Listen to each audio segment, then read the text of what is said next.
Hello, Blackjack here again, and today I will be continuing on with my RWBY series with some of the less important characters. Because there's quite a lot of side characters without a whole lot to say, I've picked some of the ones that have a bit more oomph to them. Otherwise, that'd be here quite a while, and I don't really think I need to tell you that Neon Cat is supposed to be Nyan Cat. With that in mind, the ones I've chosen are Team Coffee, the Brandwins, Team Sun, and we'll end with Roman Torchwick and Neo, though a couple of others will be sprinkled in. And one thing you'll notice is that all of these characters are in groups. Much like with Juniper, nobody really has much to say as any of RWBY directly, though to counter that, I'll also point out that half these characters were supposed to be pretty much one-shots. It's the designs, personalities, and the fanbase that led those characters to being who they are and evolving past just one single scene. The best example of that is, of course, Coffee, consisting of Coco, Fox, Velvet, and Yatsuhashi. I mentioned in my first video that Velvet wasn't so much a character as she was a way to show faunus racism. Originally, she was literally just a one-shot character, amplified by the fact that she was only shown with a student uniform. She wasn't a character, she was a faunus student, so she used assets readily available and noticeably animal traits. Bunny ears are probably one of the most noticeable things you can do. And if you just take those away, as well as her hair, she's just a basic female student model. Back when RWBY was first starting, and the budget was about zero, characters all looked pretty much the same body-wise, with few exceptions. It's actually pretty impressive that we got the portly Peter Port, with every girl being pretty much the same, and only being distinguished by the length of her socks and her bust size. I'm honestly certain that Velvet is using, say, Blake or RWBY's body models, scaled up a bit, and with full-on stockings. Compare Port, who got his own unique model just for the sake of a joke. The series has since gotten a bit better, now with a bit more budget, and we have characters like Little Miss Malachite, who is rather shapely as opposed to most of the other very athletic-built characters. Velvet, purely by way of being a cute girl with bunny ears and anxiety, became really popular with the fandom. And definitely the better option over having a character that's just a dude with an elephant trunk. It's a good thing we didn't go. We almost went with a dude with an elephant trunk. Probably would have turned out not as good. Because of this, she became an actual character with a backstory, a unique weapon that actually has some lore behind it, and a semblance of utter callback to a good man's good work. She's also pretty interesting in that she let us peek behind the scenes through her battle outfit. After Velvet became a character, she needed some new threads. Rooster Teeth took this up as an opportunity to show us a bit behind the pipeline and show off their development cycle of actually making a character's model. And so, Velvet had a contest where fans could submit outfit designs, and the winner got chosen to be her actual outfit. And with nothing but the idea of Velvet being a mage-type fighter, fans submitted outfit designs, and we eventually ended up with what we got. I imagine it was chosen because the tight-fitting clothes work well with Velvet's ability to copy movements, so freedom of movement would be rather key to her fighting style. It ended up going through a few minor changes, but it is really cool to see them including the fans in such a major way. We'll see that a bit later with Indigo, who were Indiegogo backers for Laser Team. In the end, Velvet lost the ribbon, the emblem got a few extra scratches, referencing her fairy tale origins, and she got some bracelets, and everybody lost a huge opportunity to color it red. A stupid thing that always kind of bugged me is that this outfit is brown when her name is Velvet Scarlatina. Velvet, the material by itself, is usually associated with red. Whole Hollywood thing, red carpet, velvet ropes, that sort of thing. Scarlatina, or Scarlet, is a shade of red and also combines Velvet's origins. The Velveteen Rabbit is a story about a toy rabbit whose owner gets afflicted with scarlet fever, and through love eventually becomes a real rabbit. And also probably a backwards reference to Coffee's theme that was added after her, named after sweets, red velvet cake being a type of cake that's dyed red. And she's brown. Yeah. Anyway, the rest of the team's designs gave us a pretty clear and mostly accurate view of their surface-level personalities. Yatsuhashi's penchant for meditating and general soft-spokenness made the fans think he was a generally quiet character, helped by his agent features, your standard gentle giant. Fox, even though he barely has any presence, told us he was blind and quiet. After the fall expands on these a bit, letting us know that Yatsuhashi has some anger issues and Fox is much more personal around his team, but still, we got enough from just some strong design. It wasn't even actually confirmed that Fox was blind, just the eyes, people just guessed, and it was canon. Coco, on the other hand, stands out above the other two, and she tells you pretty much everything you need to know about her through her outfit. Stylish, sleek, confident, that's Coco in a nutshell.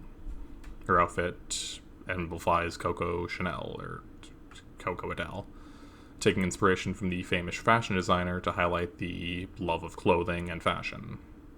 It's also noting that she actually steps with confidence. Character movements are a part of character design, and Coco's self-assurance is shown pretty well in her runway strut. And not bad for 4 characters born from nothing. I would recommend go reading After the Fall if you want to learn a bit more about them. The next set of characters will be the Brandwin twins. We'll start with the things shared between them, leading up with the inspiration. As mentioned before, Monty loved putting crows into his work. If you missed my first video about the visual development of RWBY, I go into a bit more detail, but it was his response to John Woo putting doves in his movies. In fact, it was so ingrained in Monty's work that, according to wife Sheena Duquette through a notable edit on Crow's wiki page, Crow had been floating around in his mind for a decade. All that evolution formed Crow's personality and fighting style, reflected in Monty's aspirations of film direction. And aside from basic crows, the brown ones refer to Hugin and Moonin, ravens belonging to the god Odin. Fun fact, Crow from RWBY is not just inspired by the Scarecrow from Wizard of Oz. He's also Crow and Raven are the eyes of Odin, aka the eyes of Ozpin. Nice.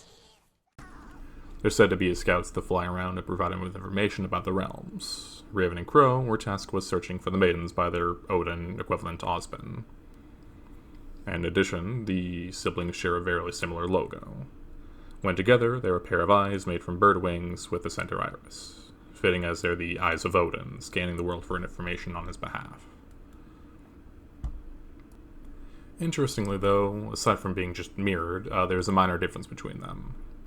Crow's eye is made of a gear, while Raven's is a clock. This matters because it shows where loyalties lie. Crow remains loyal to Ozpin, whose symbol is a gear, and his cane and office continue the theme. Raven, however, is the clock. Honestly, can't really tell you why there's no clear connection between Raven, but something worth noting. Maybe just because a lot of her character is focusing on the past, her past, Stark's past, that sort of thing. As for what further separates the twins, Crow doesn't have a lot to say explicitly in his design. He hasn't changed that shirt in about 20 years, and 4 volumes, so there's no real development there, but there is a few notes. One that is shown is that his cape is torn, something that RWBY unintentionally copies in volumes 4 through 6. Combined with his graying hair and old, grizzled, and tired face, it shows that he's old, grizzled, and tired. He's experienced. He's a true huntsman. Pretty basic stuff, honestly, but apparent nonetheless. What's a bit more interesting is his necklace. Something I mentioned in my RWBY video is that the red trailer showed RWBY with a cross on her belt, but in the end it was replaced by the emblem once the series actually started, though her cape is still pinned in place with cross pins. Crow, however, continues to have a cross necklace into the series proper. We know for sure that religion isn't the same in Remnant as it is here, so what this means is up in the air, but I'm sure it's just a neat design choice rather than referencing anything directly. Though I guess you could probably say faith in a higher power. A lot of Christians wear necklaces with crosses on them to symbolize their faith in God. Maybe. Honestly, I think it's probably just a holdover from RWBY's gothic aesthetic stretched to her Uncle Crow. Moving on to Raven, she doesn't have a lot of story in her costume, but it's still really interesting. It's definitely one of the more RWBY designs in the series, and definitely a Monty design if I've ever seen one. It takes full advantage of being a 3D model and how it has a ton of minor detail that really makes it stand out in a series all about strong character designs. For one, Raven wears a strangely Japanese-style outfit, her top resembling a stylized kimono, and she's also wearing Japanese-style arm guards. She's also probably only other character in the Milsha camp wearing an obi sash that has traditionally painted Japanese mountains and trees. I actually didn't even know that until now. I thought it was just random scratches for the sake of diversity. Which means that her family consists of 2 blonde-haired people with Chinese names. She and her brother have Celtic names, but wear modern clothing and old-style Japanese clothing, and her stepdaughter wears Gothic Lolita. RWBY. She also has multiple necklaces, which is a thing that has been used before by Coco and Neo. I could read this as kind of just a fashion movement and remnant, but it's probably just a cool design and easily reused assets. What is a remnant fashion thing is the butt cape, and boy is that a butt cape to rival all butt capes. Despite being so over-designed, it fits perfectly in with RWBY's aesthetic. It's also probably a situation where her daughter influenced the mother's design, much like RWBY was the basis of Summer's clothes. And when Raven showed up, she was pretty much Yang in different clothes and her hair colored black. It updated when she returned, but that mask was also a handy way to hide just reused assets. She's pretty much just the same with some age lines when she first showed up. And of course, I can't not talk about the mask. Of course, the main use was to hide Raven's identity as Yang's mother from us, but it also just looks frickin' sick. It's clearly based on the Grimm masks used by the White Fang as well as the Grimm themselves, but Raven upstages the White Fang in just so many ways. While the White Fang use their masks to be the beast that people see them as, Ravens tells the Watcher that she is far greater than someone pretending to be a monster. She's a threat, through and through, even scaring away Neo, who was effortlessly defeating Yang, one of the strongest fighters. It also gets used to max effect when she wears it when Cinder shows up to her camp. In addition to be a way to try and subtly intimidate her, it also hides her eyes, preventing Cinder from seeing her eyes glow, cloaking the fact that she is actually the Spring Maiden, and not Vernal. Because Vernal isn't the Spring Maiden. I am! And my last note with Raven is that her hair is meant to look like feathers. Crow's is as well, but it's definitely more apparent in her because it's longer. For one, this is a reference to their names being Raven and Crow, but it's also a subtle hint at them actually being ravens and crows. And it's also a reference to Monty's old work. Almost a full decade ago, Monty released Transient Princess on his DeviantArt.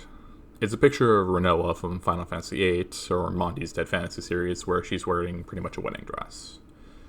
You can probably tell, but her hair is also stylized to look like feathers. It's a bit less apparent in Raven, but that's a 10-year waiting period on getting that out there.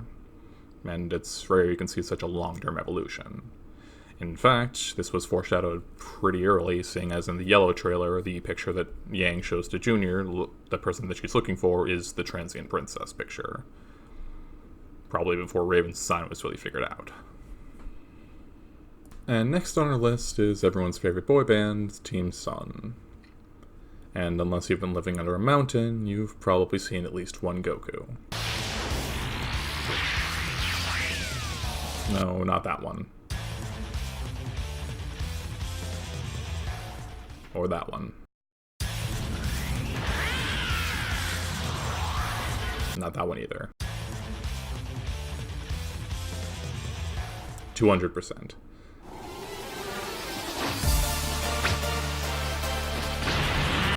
Yes, Sonenwood Khan is kind of a popular story, and Son Goku is a name derived from that. The Journey to the West is a legendary tale about the Monkey King Sun Wukong traveling with his companions on a series of adventures that inspired so many characters. Listing them and their influences would probably take days. Point is, Sun has a lot to draw from, and he does so in the most obvious way, that he's a monkey faunus, even directly referencing his story origins by calling his own misadventures in Menagerie a journey to the east. This is gonna be great! Never been to Menagerie before. It'll be a regular journey to the east! Yeah, I like the sound of that. Aside from that, the Monkey King was famous for using Ruyi Jingu Bang, a massive size-changing staff. Sadly, it wasn't a bunch of guns chained together, but Sun's RWBY and Jingu is also one of the many copies, another notable one being Goku's Power Pole. In fact, a lot of early Dragon Ball was loosely based on the Journey to the West. And finally, one of the powers that he shares with the actual Sun Wukong is the ability to make clones of himself by using his hair. All that said, nothing about that origin really influenced his look or outfit or anything like that, aside from him just being a monkey. Sun's character design was actually far, far simpler. Abs. And yeah, sure they were drawn on with a crayon until the new engine, but Sun's defining characteristic is that he's muscled and dislikes shirts. That was known from Second One based on this concept art, where the only difference is that he has a slightly different necklace and a breast pocket. I imagine that he was designed mostly so he'd be a pretty obvious pick for a potential love interest. Without thought, people can see that he's attractive, faunous, and interested in the not quite equally interested Blake, which pretty much sums up his character and his story until he grows past his crush and moves on.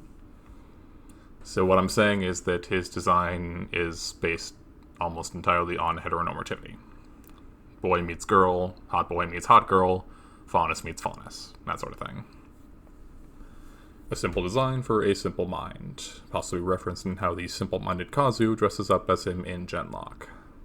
Neptune, however, has a bit more reference in his design, much like Blake in her intruder outfit. Neptune's main look is inspired by K-pop bands, specifically I don't follow K-pop, but the group Big Bang and their song Fantastic Baby. Wow, fantastic baby. His look is almost lifted directly from the shot, which has Top have blue hair in a similar style, as well as a red coat, much like Neptune. The next shot also shows him with a hat and goggles, likely influencing Neptune's. Though he's also based on the sea god Neptune, and swimmers wear goggles to protect their eyes. A bit loose, but probably. The god Neptune is also known for wielding a trident, which is what Neptune's gun transforms into. And while the color is based on look from the music video, the jacket and shirt was just a real-life combo, much like Weiss's Snow Pea, fitting for the stylish man seeking the stylish girl.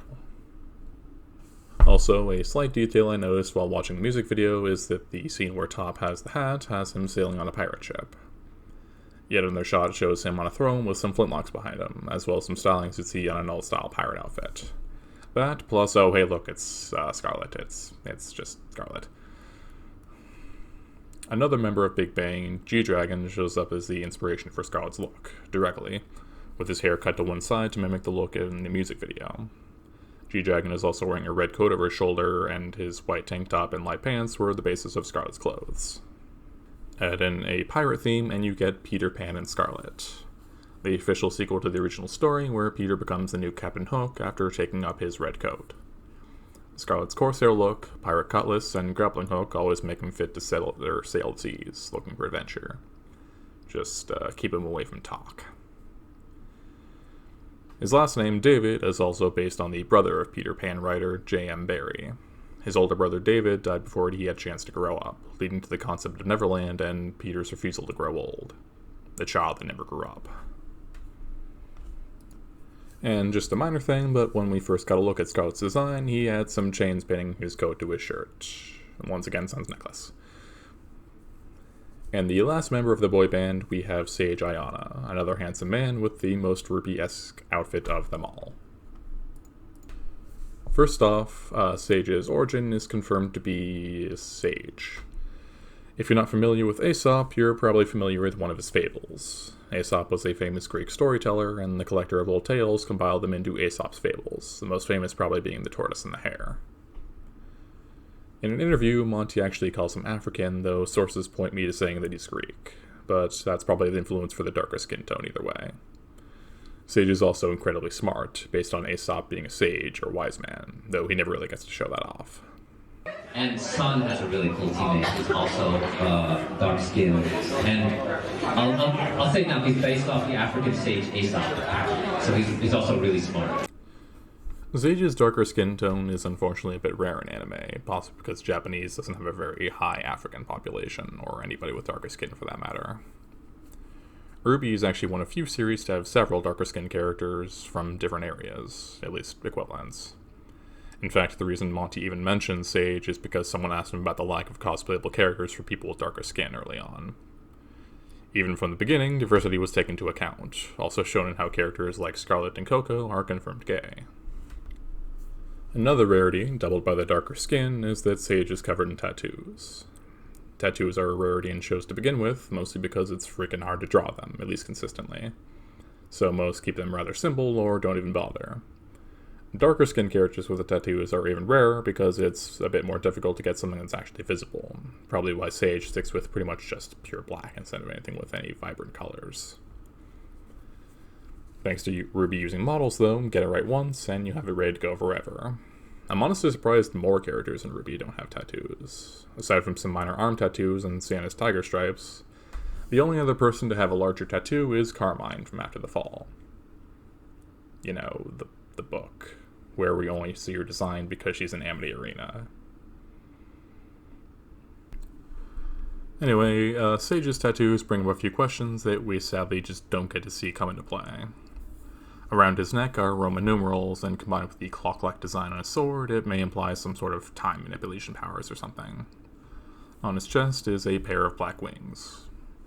I can't think of any story reason for them, seeing we don't see much of Sage's character, but again, it's nice to see a darker skinned character with tattoos, which is almost never seen. As for the reason why he has the tattoos, it's a bit odd to me, but while Neptune and Scarlet's designs are listed as being inspired by Big Bang on their wikis, Sage's isn't, even though I think it's a pretty safe assumption. It's probably because it was just never directly confirmed, but taking a look at this scene featuring band member Tai Yang, and you can see that he has 2 wing tattoos on his chest behind cassette tape, as well as a pretty noticeable neck tattoo. Sage also shares the fact that he's shirtless, and Tai Yang even has his hair up in a similar fashion to how Sage's is. A later shot even shows him with a large armor piece on his arm, which was probably adapted to Sage's armor. And while I can't find a really direct parallel to his jacket on the music video, the same shot has Tai Yang wearing black pants with a belt buckle. Loose, but a possible inspiration. And moving on from boy bands to crime families, we have Roman Torchwick. Oddly enough, he's one of the few minor characters that have had concept art released, showing that he had several design options before his look was settled upon. Sure, all are pretty similar to what we ended up with, all having the coat, red-orange hair, ascot scarf, and the hat, but the early looks show that those elements were added really early on. The only elements missing seem to be that he ditched the long socks and large boots, he had a gold tooth, a messenger bag, and a couple of different hair choices. The final design appears to be mostly based on the one on the right, with the leftmost coat color and it being pinned, as well as the similar gloves. Something worth noting is that the first shot of the series, barring the exposition, is Roman walking down an alley. Clothes can be seen hung up on strings, one article of which is a very long scarf. I actually think this was confirmed a while back to be a reference to Doctor Who, but it also doubles as a nod to Roman's concept art. That'd also mean that Doctor Who was maybe a consideration for his design, though what the main inspiration is comes from Pinocchio. Roman Torchwick, the name, comes from Romeo Candlewick or Lampwick, a cigar-smoking, hat-wearing, ascot-sporting, cane-wielding ginger that gets into a fair share of trouble, much like our crime lord friend. Oh, and the Roman candle is a type of firework, possibly referenced in the fact that his gun, melodic cudgel, gun cane, is kind of a firework launcher.